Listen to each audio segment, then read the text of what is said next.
सुन रहे हैं श्री रामचरितमानस का अयोध्या कांड भाग 40।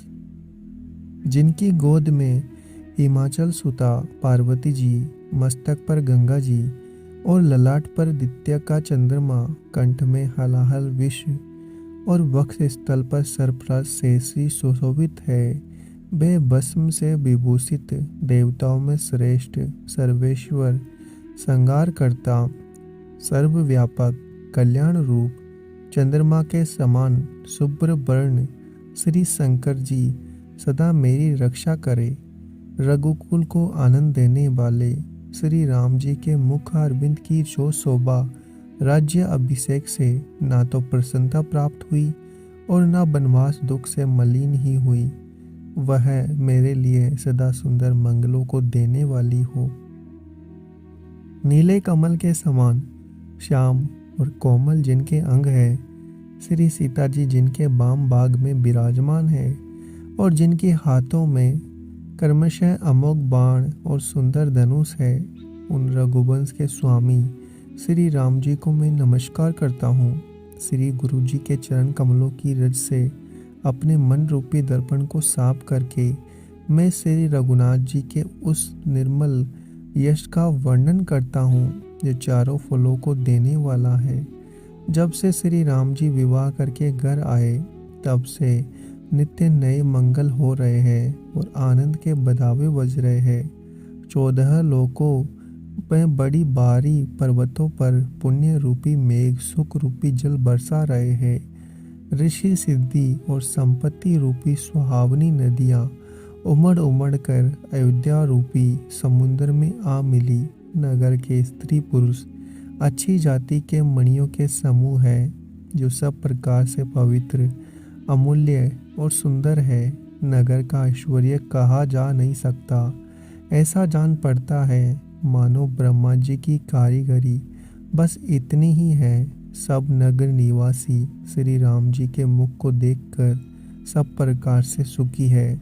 सब माताएं और सखी सहेलियां अपने मनोरथ पूरी बेल को फल रही हुई देख के आनंदित है। श्री राम जी के रूप, गुण, शील, स्वभाव को देखकर सुनकर राजा दशरथ जी बहुत ही आनंदित होते हैं। सबके हृदय में ऐसी अभिलाषा है और सब महादेव जी को मनाकर कहते हैं कि राजा अपने जीते जी श्री राम जी को युवराज पद दे दे। एक समय रघुकुल के राजा दशरथ जी अपने सारे समाज सहित राजसभा में विराजमान थे। महाराज समस्त पुण्यों की मूर्ति है। उन्हें श्री राम जी का सुंदर यश सुनकर अत्यंत आनंद हो रहा है।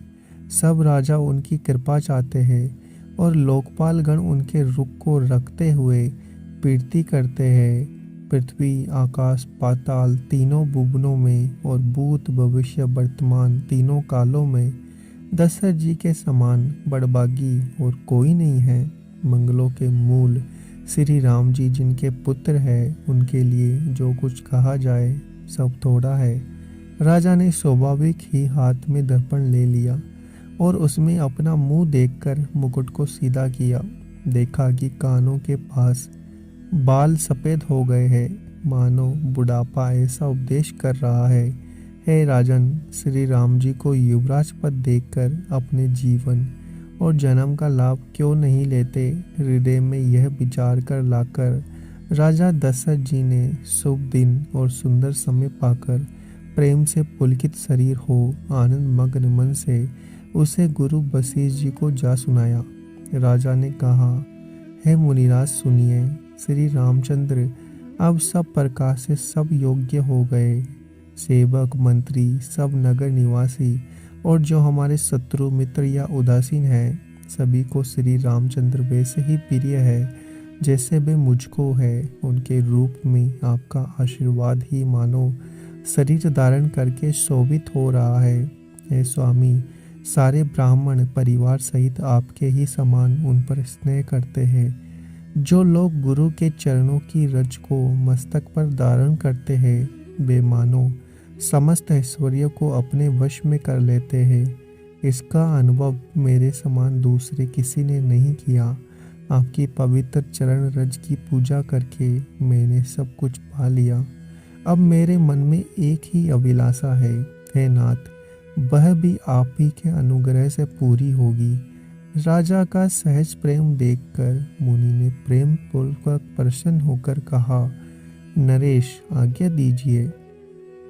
हे राजन, आपका नाम और यश ही संपूर्ण मनचाही वस्तुओं को देने वाला है।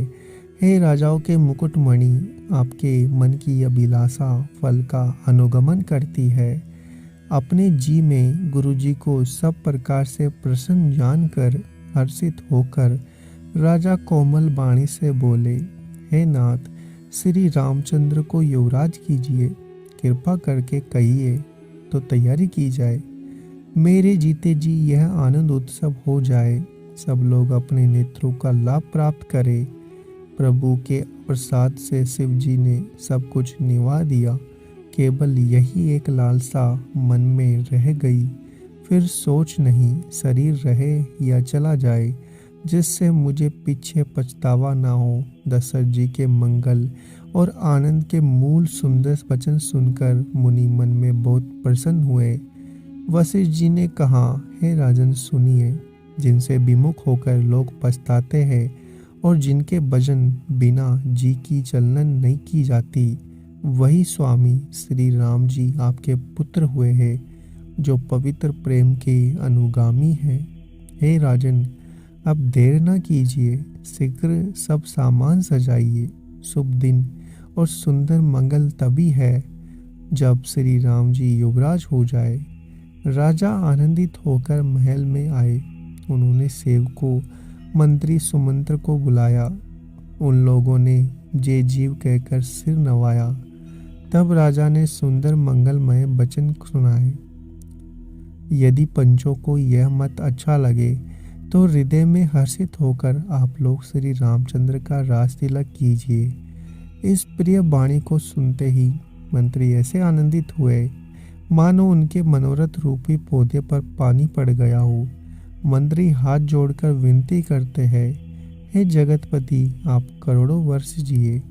आपने जगत भर का मंगल करने वाला भला काम सोचा है। हे नाथ, शीघ्रता कीजिए, देर न लगाइए। मंत्रियों की सुंदर वाणी सुनकर राजा को ऐसा आनंद हुआ मानो बढ़ती हुई बेल सुंदर डाली का सहारा पा गई हो। राजा ने कहा, श्री राम जी के राज्याभिषेक के लिए मुनिराज वशिष्ठ जी जो आज्ञा हो, आप लोग वही सब तुरंत करें। मुनिराज ने हर्षित होकर कोमल वाणी से कहा कि संपूर्ण श्रेष्ठ तीर्थों का जल ले आओ। फिर उन्होंने औषधि, मूल, फूल, फल, पत्र आदि अनेक मांगलिक वस्तुओं के नाम गिनकर बताए। चंवर, मृग चर्म, बहुत प्रकार के वस्त्र, असंख्यों के जातियों के ऊनी और रेशमी कपड़े, मणियाँ तथा और बहुत सी मंगल वस्तुएं जो जगत में राज्य अभिषेक के योग्य होती है। मुनि ने वेदों में कहा हुआ सब विधान बताकर कहा, नगर में बहुत से मंडप सजाओ। फलों समेत आम, सुपारी, केले के वृक्ष नगर की गलियों में चारों ओर रोप दो। सुंदर मणियों के सुनोहर चौक पुरवाओ और बाजार को तुरंत सजाने के लिए कह दो। श्री गणेश जी, गुरु कुल देवता की पूजा करो और भूदेव ब्राह्मणों की सब प्रकार से सेवा करो। ध्वजा, पताका, तोरण, कलश, घोड़े, रथ, हाथी सबको सजाओ। मुनि श्रेष्ठ शिवजी के वशिष्ठ के वचनों को सिरोधार्य करके सब लोग अपने अपने कामों में लग गए। मुनीश्वर जिसको जिस काम के लिए आज्ञा दी, उसने वो काम मानो पहले ही कर रखा था। राजा, ब्राह्मण, साधु देवताओं की पूजा कर रहे हैं। श्री राम जी के लिए सब मंगल कार्य कर रहे हैं। श्री राम जी के राज्य अभिषेक की सुहावनी खबर सुनते ही अवध भर में बड़ी धूम से बधाई बजने लगे। श्री राम जी और सीता जी के शरीर में भी शुभ सुकुन सूचित हुए। उनके सुंदर मंगल अंग फड़कने लगे। पुलकित होकर वे दोनों प्रेम सहित एक दूसरे से कहते हैं कि ये सब सुगुन भरत के आने की सूचना देने वाले हैं। बहुत दिन हो गए, बहुत ही अवसर हो आ रही है। शकुनों से भी प्रिय भरत के मिलने का विश्वास होता है, और भरत समान जगत में हमें कौन प्यारा है। शकुन का बस यही फल है, दूसरा नहीं। श्री राम जी भारत को देखकर दिन रात ऐसा सोचा करते हैं जैसे कछुए का हृदय अड्डों में रहता है। इसी समय यह परम मंगल समाचार सुनकर सारा रनिवास हर्षित हो उठा। जैसे चंद्रमा को बढ़ते देखकर समुद्र में लहरों का विलास सुशोभित होता है। सबसे पहले रनिवास जाकर जिन्होंने यह वचन सुनाए, उन्होंने बहुत से आभूषण और वस्त्र पाए। रानियों का शरीर प्रेम से पुलकित हो उठा, मन प्रेम में मग्न हो गया। वह सब मंगल कलश सजाने लगी। सुमित्रा जी ने मणियों के बहुत प्रकार की अत्यंत सुंदर और मनोहर चौक पूरे आनंद में मग्न हुई। श्री राम जी की माता कौशल्या जी ने ब्राह्मणों को बुलाकर बहुत दान दिया। उन्होंने ग्राम देवियों देवताओं नागों की पूजा की, फिर बलि भेंट देने को कहा और प्रार्थना की कि जिस प्रकार से श्री राम जी का कल्याण हो, दया करके वही वरदान दीजिए। कोयल की सी मीठी वाणी, चंद्रमा के समान मुख वाली, हिरण के बच्चे से नेत्रों वाली स्त्रियां मंगलगान करने लगी। श्री राम जी का राज्य अभिषेक सुनकर सभी स्त्री पुरुष हृदय में हर्षित हो उठे। विधाता को अपने अनुकूल समझकर सब सुंदर मंगल साज सजाने लगे। तब राजा ने वशिष्ठ जी को बुलाया, शिक्षा देने के लिए श्री राम जी के मंगल में भेजा। गुरु का आगमन सुनते ही श्री रघुराज जी ने दरवाजे पर आकर उनके चरणों में मस्तक नवाया। आदर पूर्वक अर्घ्य देकर उन्हें घर में लाए। षोडशोपचार से पूजा करके उनका सम्मान किया। फिर सीता सहित उनके चरण स्पर्श किए और कमल के समान दोनों हाथ जोड़कर श्री राम जी बोले, यद्यपि सेवक के घर स्वामी का पधारना मंगलों का मूल और अमंगलों का नाश करने वाला होता है, तथापि है नाथ, उचित तो यही था कि प्रेम पूर्वक दास को ही कार्य के लिए बुला भेजते। ऐसी ही नीति है। परंतु प्रभु ने प्रभुता छोड़कर जो स्नेह किया, इससे आज यह घर पवित्र हो गया। हे गोसाई, जो आज्ञा हो मैं वही करूं। स्वामी जी की सेवा में ही सेवक का लाभ है। श्री राम जी प्रेम में सने हुए वचनों को सुनकर मुनि वशिष्ठ जी ने श्री रघुनाथ जी की प्रशंसा करते हुए कहा कि हे राम, भला आप ऐसा क्यों ना कहे। आप सूर्य वंश के भूषण जो है। श्री राम जी के गुण, सील, स्वभाव का वखान कर मुनिराज प्रेम से पुलकित होकर बोले, राजा ने राज्याभिषेक की तैयारी की है। वे आपको युवराज पद देना चाहते हैं। हे राम जी, आज आप अब संयम कीजिए, जिससे विधाता कुशल पूर्वक इस काम को सफल कर दे। गुरुजी शिक्षा देकर राजा दशरथ जी के पास चले गए। श्री राम जी के हृदय में इस बात का खेद हुआ कि हम सब भाई एक साथ ही जन्मे। खाना, सोना, लड़कपन, खेल कूद, कंछेदन, यज्ञोपवीत और विवाह आदि उत्सव सब साथ साथ ही हुए, पर इस निर्मल वंश में यही एक अनुचित बात हो रही है। सब भाइयों को छोड़कर राज्याभिषेक एक बड़े का ही होता है। प्रभु श्री राम जी यह सुंदर प्रेम पूर्ण पछतावा भक्तों के मन की कुटिलता को हरण करे। उसी समय प्रेम और आनंद में मग्न लक्ष्मण जी आए। रघुकुल रूपी कुमुद के खिलाने वाले चंद्रमा श्री रामचंद्र जी के प्रिय वचन कहकर उनका सम्मान किया। बहुत प्रकार के बाजे बज रहे हैं। नगर के अतिशय आनंद का वर्णन नहीं हो सकता। सब लोग भरत जी का आगमन मना रहे हैं, कह रहे हैं कि वे शीघ्र आवे, नेत्रों का फल प्राप्त करे।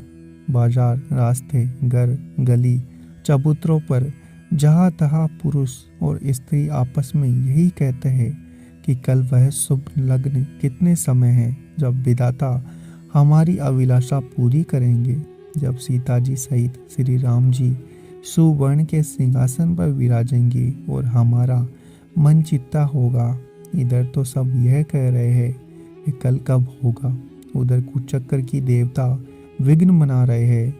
उन्हें अवध के बदावे नहीं सुहाते, जैसे चोर को चांदनी रात नहीं बाती। सरस्वती जी को बुलाकर देवता विनय कर रहे हैं, बार बार उनके पैरों को पकड़कर उन पर गिरते हैं। वे कहते हैं, हे माता, हमारी बड़ी विपत्ति को देखकर आज वही कीजिए जिससे श्री राम जी राज्य त्याग कर वन को चले जाए और देवताओं का सब कार्य सिद्ध हो। अगर आपको हमारा ये प्रयास अच्छा लग रहा है तो चैनल को सब्सक्राइब करें, वीडियो को लाइक और शेयर करना ना भूलें।